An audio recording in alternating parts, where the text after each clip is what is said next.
Hi, I'm Tom Henschel. I'm Sonia Jante. And I'm Kimberly Lane, and together we're unlocking leadership.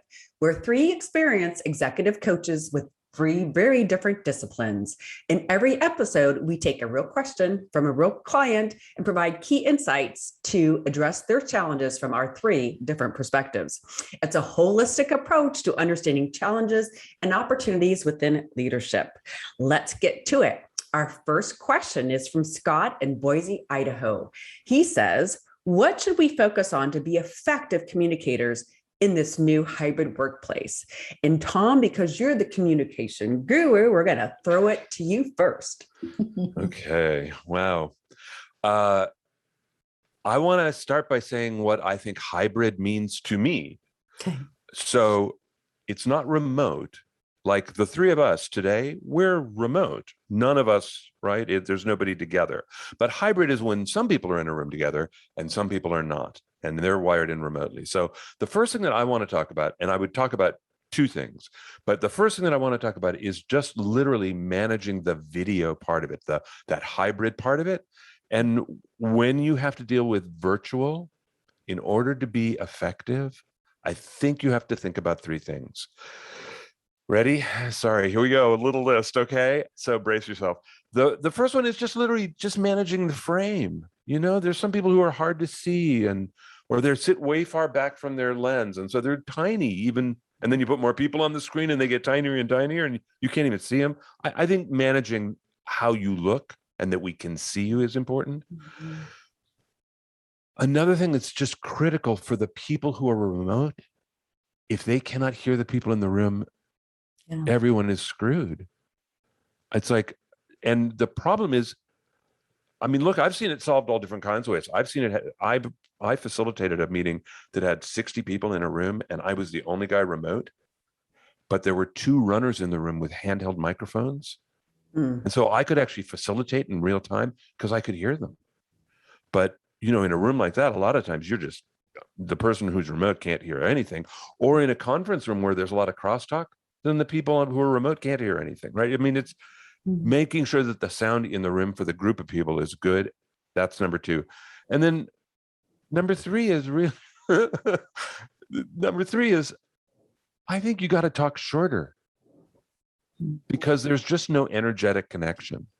I mean, think about like if you're watching me, if I'm remote and the two of you are together and I'm like up on a big screen or something, I'm not vibrant. I'm not, you know, the way I am like on your computer screen. I'm just not. So I think for you to listen to me at length is hard. Like, and by the way, look, I'm doing it right now. That's breaking my own rule. Sorry. But talking long is hard. It's hard for people to listen to. Mm-hmm. So those are the three I'd start with, Scott, around just thinking about hybrid. I don't know. Where do you come from on this? Either of you, where do you come from? I came from the perspective of just, you know, the talk has been as people are at work or going back to work, you know, since being locked down, if you will. And speaking of hybrid, meaning that you would have some days working remotely and you would have some days potentially in the office. Oh, that's interesting. Yeah, so it's considered a hybrid because nobody wants to go fully back to work. They still want the flexibility to be working from home, you know, especially the younger generations. And I could see some pros and cons for both. I do like the fact that they're still going back to the office and having that community time, because I think working remotely can be challenging to be able to be strategic and creative and innovative. It's great kind of doing very task-oriented things, but for that cohesiveness, that community, that creativity, that innovation, I think the hybrid piece going into the office is kind of a necessity. So with that, from that perspective, then, you know, connection is my word. And so as leaders, and I'm assuming you're a leader, Scott, and really everybody's a leader in some capacity, is that your biggest role as a leader is to create great relationships, right? And the foundation of a great relationship is excellent communication, right? So, you know, I would start, if I'm just assuming you're a leader and you have a team and, you know, you're going to have team meetings over, say, a virtual work environment. It's really important that you start asking questions of your people to get to know them and listen to them. What are their unique needs? So, for example, if you're a sales leader and your people are remote and you were only checking in periodically to see what their sales numbers are, there's just this distance, as Tom mentioned, there's no connection between a computer screen and you on the other side of it. And so you have to create some way to create some emotion in that conversation. And so really demonstrating that you care by asking the people you work with, how can I help you? How can I best support you in your position?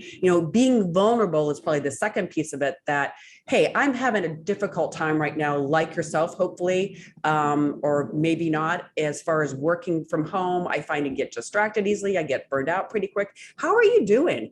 Or, gosh, I've noticed, in the last team meetings that we've done over Zoom, you're not your normal self. Normally, you're very vivacious. You're usually asking a bunch of questions. You're very participatory. But here, lately, I've seen you you're kind of just absent. And what's going on? So, having some empathy to your employees as far as what they're feeling is really a big part of that communication. So to summarize, ask questions on how best you can support them.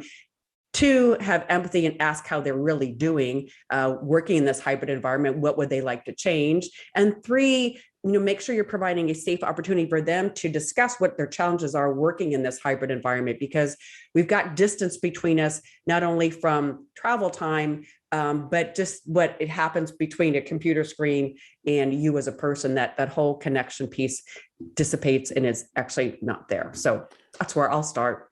Sonia? Hey, Kimberly, but before I toss the ball to Sonia, I just want to say it's great that literally you and I are defining hybrid differently. I Yes. love that. That's exactly. cool. Yeah, that's great. Yeah. So I'm going to build a little bit on what Kimberly said in terms of hybrid, meaning that there's a certain number of days that you'll be in the office and a certain number of days that you'll be working remotely. And I think regardless of which one it is, I always think that there's a fundamental principle for effective communication, and that is know your audience. It's like, who are you communicating with? Based on who I'm communicating with, then make sure that I'm approaching it from that mindset.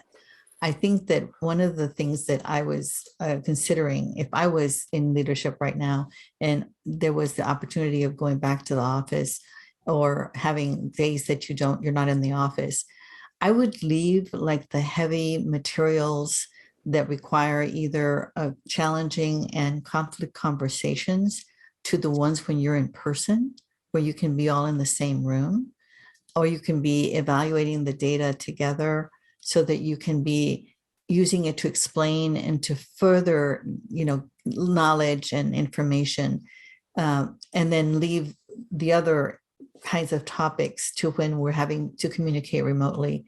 Because I agree with Tom, you can't spend the same amount of time communicating effectively over a computer. It doesn't work.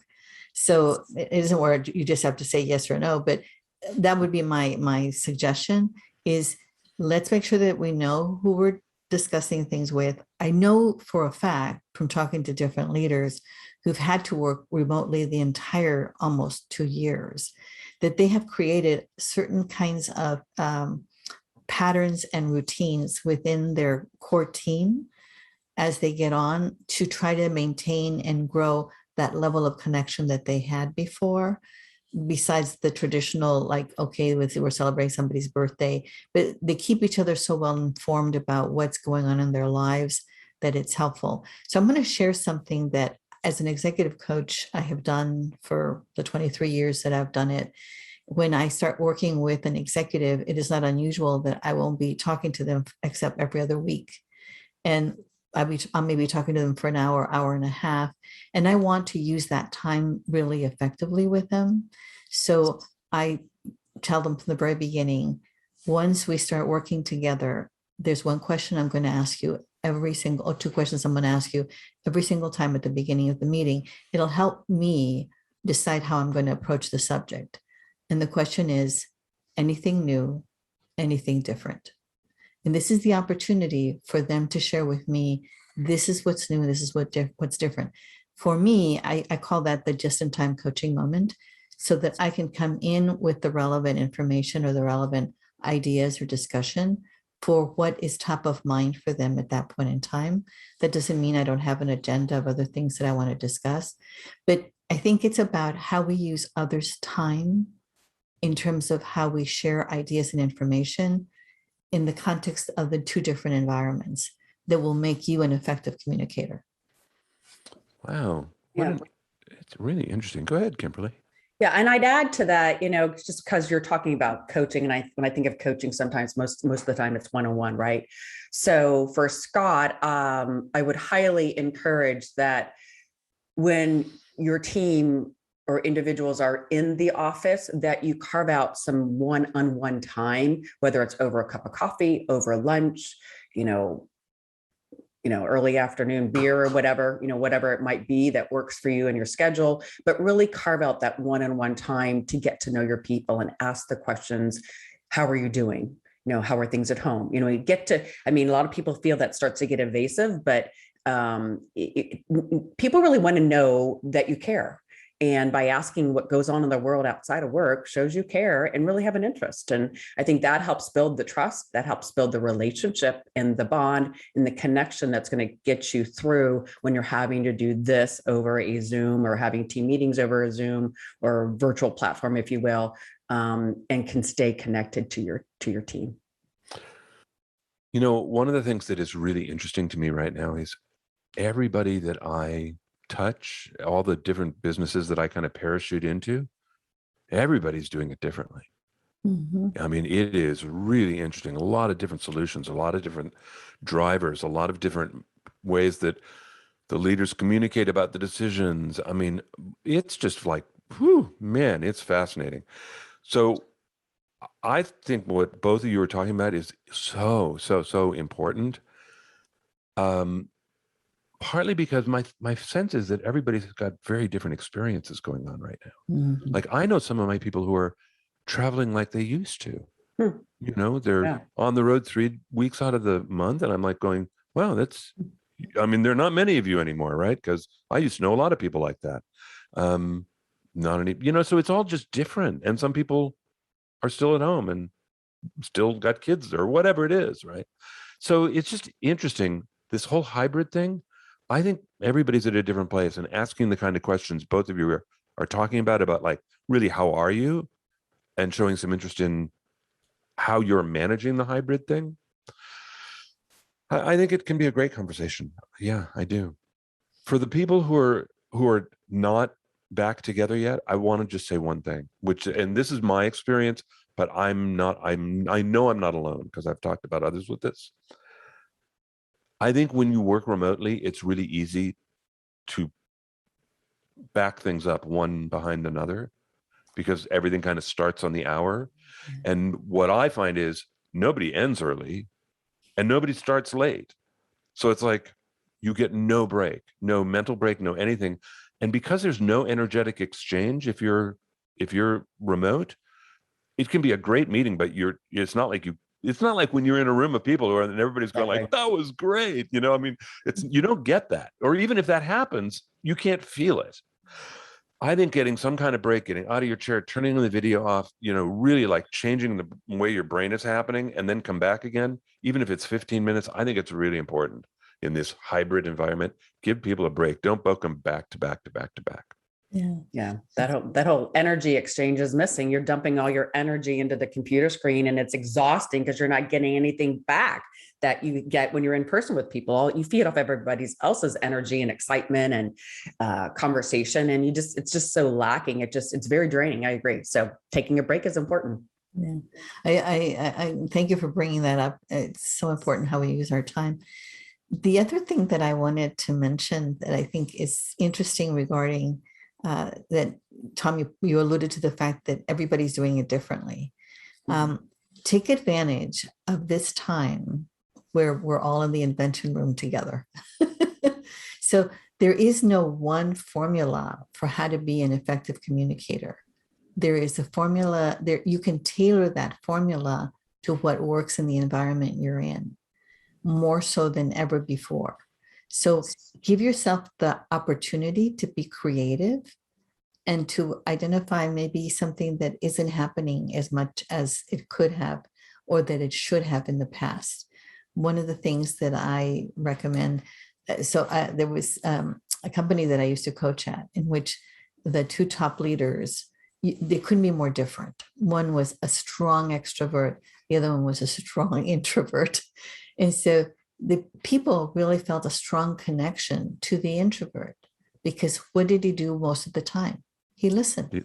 He wasn't talking.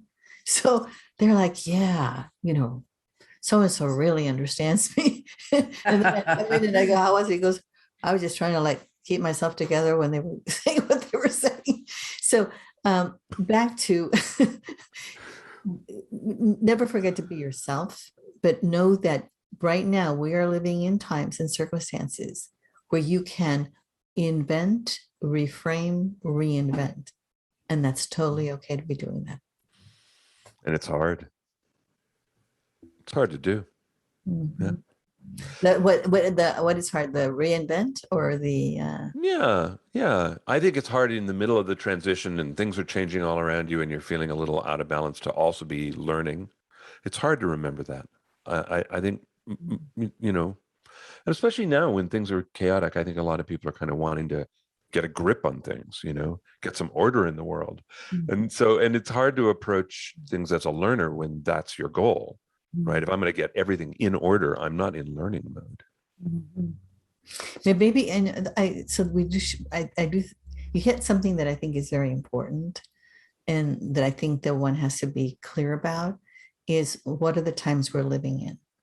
And one of the things that I think is important in terms of communicating effectively is, are you in a world in which people are wanting order to be created? Or are you in an environment where people realize we have to do things differently? And so the conversation should be about topics where we're like looking at things in a new way. Whichever form of reality that your world is gearing towards, it becomes important to at least start there and then lead them to where you think it needs to go if you're the leader of the group. Sorry, I didn't mean to interrupt, Tom. No, the opposite. Listen, I think it's interesting. Everybody makes decisions differently too. Sometimes it's a quote unquote democratic decision, like what does the group want? But sometimes just the leaders got to make some choices that are tough calls. And it's not like the state's given a mandate, the leaders got to make a call and it can be hard. And then communicating that, I think it's an extraordinary challenge for leaders right now to really be at the top of their game just around that, knowing that your choices, people are going to have feelings about your choices and you got to be ready.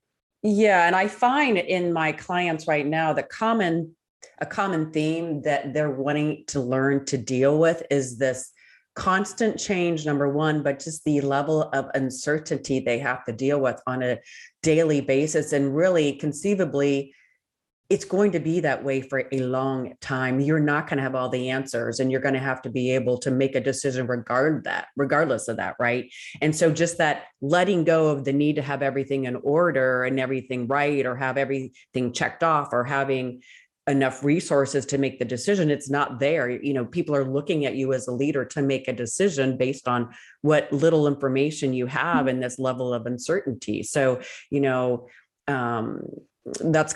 it's interesting. That just seems to be very prevalent in my clients today. Kind of going back to your thought about, with so much change going on, people want to try to create order.